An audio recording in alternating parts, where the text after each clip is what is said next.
Today, you are going to learn to read rhetorically and annotate for authors' use of figurative language. This is a skill you're going to need in high school and college and will do you very well for those years. Today, your learning target is to examine different techniques contribute to an author's writing style.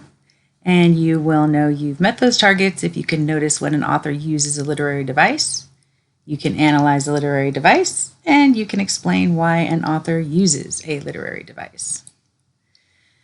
Rhetoric, as in reading rhetorically. Rhetoric is the art of effective or persuasive speaking or writing, especially the use of figures of speech and other techniques. So when you read rhetorically, you are reading to identify the speaker's art.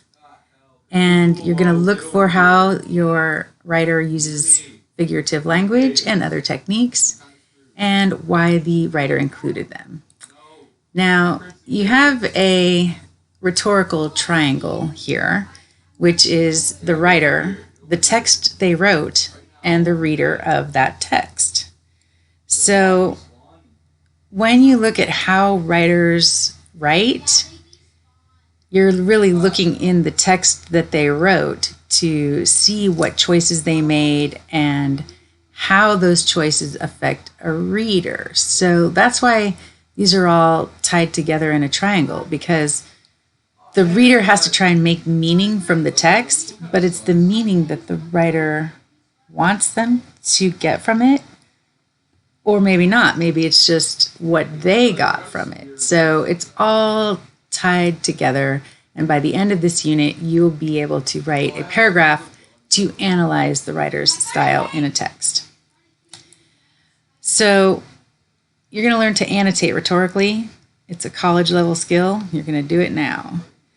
First, what is the author saying in the text? Can you paraphrase or summarize what it says? And then second, what is the author doing? How is the author saying it? For example, are they using symbolism, metaphors, things like that? What are the effects of the words and style on the reader? And what's the author's purpose for writing? Usually they're trying to manipulate readers by putting that stuff in. And what for? Why are they doing that? You're going to learn how to figure that out. So figurative language is language that communicates meanings beyond the literal meanings of words. So your examples are simile, metaphor, extended metaphor, hyperbole, personification. Those are all good examples of figurative language. So let's try reading haiku poetry rhetorically. Now it's time to practice. The definition of a haiku is an unrhymed verse form of Japanese origin, having 3 lines containing usually 5, 7, and 5 syllables respectively. And a poem in this form usually has a seasonal reference. So here's one by Richard Wright. From a tenement, the blue jazz of a trumpet weaving autumn mists. So there's only 3 lines there.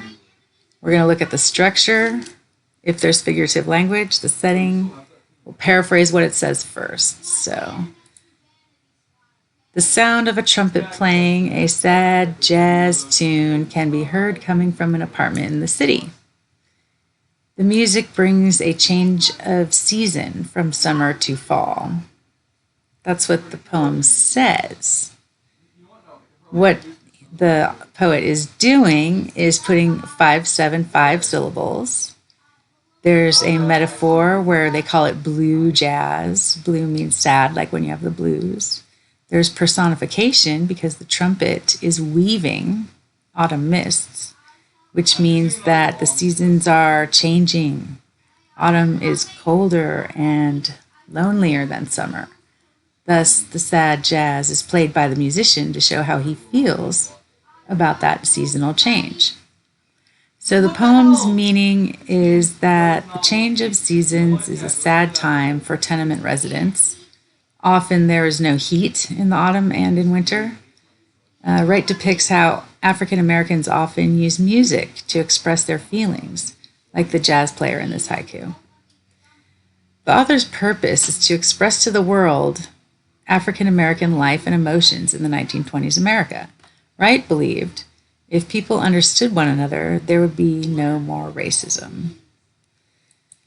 Now it's your turn. We have 2 more haikus by Richard Wright, and you just can choose which one of these you want to annotate for what the author is saying and what the author is doing.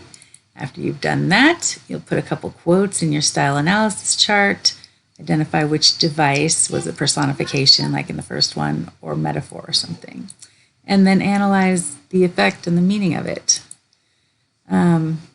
Tomorrow, we will analyze how style affects the message and tone.